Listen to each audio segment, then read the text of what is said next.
You know that guy, the one who lives maybe a few blocks over, drives that, what is it, that beat up 2008 Honda? Oh, yeah, wears the exact same cheap jacket every single winter. Exactly. Well, what if I told you he is sitting on, over $2 million in the bank, and literally nobody knows? Not his friends, not his coworkers. Which is exactly why he still has the 2 million. Because the terrifying truth is the second people discover you have money, your life changes forever. Right. The fake friends appear, the family expectations completely explode. And the wealth drain begins. It's a real thing. I'm Lynn. And I'm Frank. Welcome to Talk and Wonder. We create easy-to-understand whiteboard animations covering family finance, investing, passive income, and debt management. Our goal is to break down complex financial topics, help you avoid traps, and build wealth together. If you want to secure your future, you are exactly in the right place. So this idea of being quietly rich, it doesn't look like a Lamborghini. It doesn't look like a mansion. It actually looks completely ordinary on purpose. Because loud wealth is fragile. Real wealth survives in silence. I mean, I was reading this study about people who publicly display their money, and it's actually disturbing how fast they lose it. Right. And the thing is, it's not even just because they spend it on themselves. It's what happens around them. Once people find out, Oh, the requests start pouring in. exactly, family, friends, that guy from accounting, suddenly everybody has an emergency or a brilliant business idea. And saying no feels like you're destroying the relationship, so you just, you feel obligated to help. Until the money is literally gone. They call it the wealth drain effect. It happens to regular people, and it completely destroys lottery winners.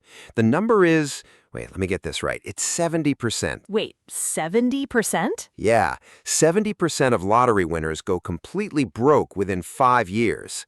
Frank, stop. 5 years? That's insane. It's not bad luck, it's bad silence. They told people and everything changed. But there's something even deeper happening, something psychological inside your own brain when you start talking about money. Yeah, psychologists actually have a name for this. It's called social reality. When you announce a big financial goal, You feel like you've already done it? exactly. You tell a friend, like, hey, I'm saving $1,000 a month now. They cheer for you, you get that dopamine hit. And then you immediately go buy a $7 latte to celebrate. Right. The validation completely replaces the motivation to actually do the hard work. That's why the truly wealthy they stop announcing things. No updates, no bragging, just results.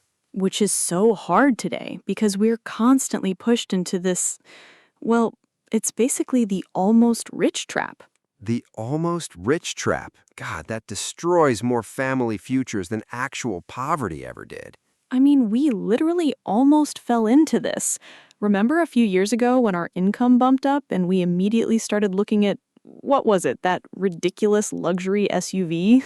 The logic was impeccable. The logic was, yeah, let's not talk about the SUV phase. But you're right, that's exactly how it happens. Your income grows, your savings start building, and then you tell someone. And suddenly you feel this bizarre pressure to match the image you just projected. Right, so you upgrade the car, you upgrade the vacations, and just like that, the savings slow down, the investments stop. The momentum just completely breaks. It breaks. This is why you see people, and this is one of the most common unspoken financial patterns in America, people pulling in 150 grand a year with absolutely zero net worth. Okay, I need a second. 150 grand and nothing to show for it? Nothing. Because it's not a problem of too little income, it's too much performance, and performance is incredibly expensive. Wow, yeah, silence is free, but looking rich? Will bleed you dry. The quietly rich figure this out by age 25. Most people don't realize it until they're 55, if they ever do. They don't realize that the things they buy to look successful, the house, the car, they all come with this massive hidden tax. This massive hidden tax. Take cars, for example. People buy an $80,000 car because they want to look successful. But the moment, literally the second you drive it off the lot, It loses, what, 20 grand? exactly, $20,000, poof, gone. Serious, that is not a luxury, that is a penalty. The really wealthy, they buy a 3-year-old car, let someone else take that hit, and they invest the difference. Over 10 years, that gap alone becomes like $160,000. That's literally a college fund or a retirement account. But going back to what you said about the hidden tax, I mean, we see this all the time with houses. Oh, the literal wealth tax, yeah. Right, because a massive house isn't just a place to live. It's basically a giant billboard broadcasting your net worth to every single contractor who knocks on your door. I mean, think about it. You need a plumber, an electrician. The quote suddenly magically doubles. Exactly. If they pull up to this huge, flashy driveway, you are absolutely paying the looking wealthy tax. And that drains your family's accounts year after year. It really does, which is why the absolute masters of this game, they choose to stay completely invisible. Like, have you ever heard the story of Ronald Reed? Ronald Reed? No, who's that? So he was a janitor, worked his entire life sweeping floors, pumping gas. He actually used little safety pins to hold his coat together when it got torn. Okay. When he died in 2014, he left behind $8 million. Gasp. Frank, are you serious right now? A janitor? 8 million? Left it all to a local library and hospital. And the craziest part?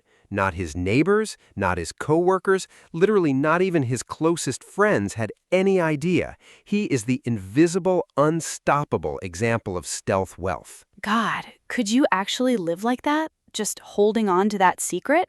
I mean, most people couldn't. Which is exactly why most people never get there. Wealth silence isn't just, well, it's not just a strategy to avoid paying extra for plumbers. It actually rewires your brain entirely. Because when you stop seeking validation, you start making cold, logical decisions. You stop investing based on hot tips from people who know nothing, and you start following actual rules. Okay, so what are the actual rules? Because for a family trying to pivot to this, it sounds great, but how do you practically do it? Well, the first big one is you have to automate everything, like all of it. Savings, investments, bills, because human discipline is, let's be honest, discipline fails. Especially during a weekend Target run. I mean, if I don't see the money in the checking account, I literally can't spend it. Exactly. Ordinary people build extraordinary wealth through automation, not discipline. And speaking of not spending it, the next rule is about your income. If you get, say, a $10,000 raise, Your lifestyle cannot jump by $10,000. right, that's the definition of lifestyle inflation. The quietly rich make sure their lifestyle always grows slower than their income. But actually, the hardest rule, the one people really struggle with, Which one? you have to learn to be completely comfortable being underestimated. Oh, I actually love that because if people assume you're just average, they don't ask for money. It's like it's a protection mechanism, no friction. Right? The absolute most dangerous position financially is being known as the family with money. The moment they know, everyone has a plan for your wallet. So you stay quiet and you invest in really boring things. Like index funds, real estate, not your neighbor's, what was it, the revolutionary crypto startup. Yeah, let's avoid the crypto tips. Boring builds wealth. Exciting destroys it. I mean, Warren Buffett held some stocks for 40 years. That is not exciting. That is $100 billion. literally.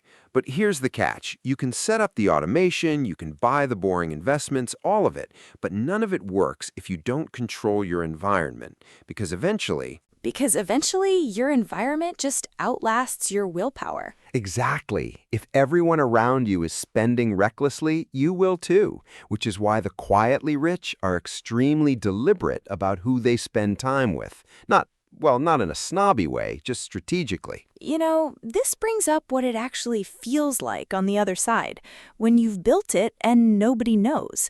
Because we're trained to think wealth feels, I don't know, loud, Flashy? Right, but it doesn't. It just feels quiet.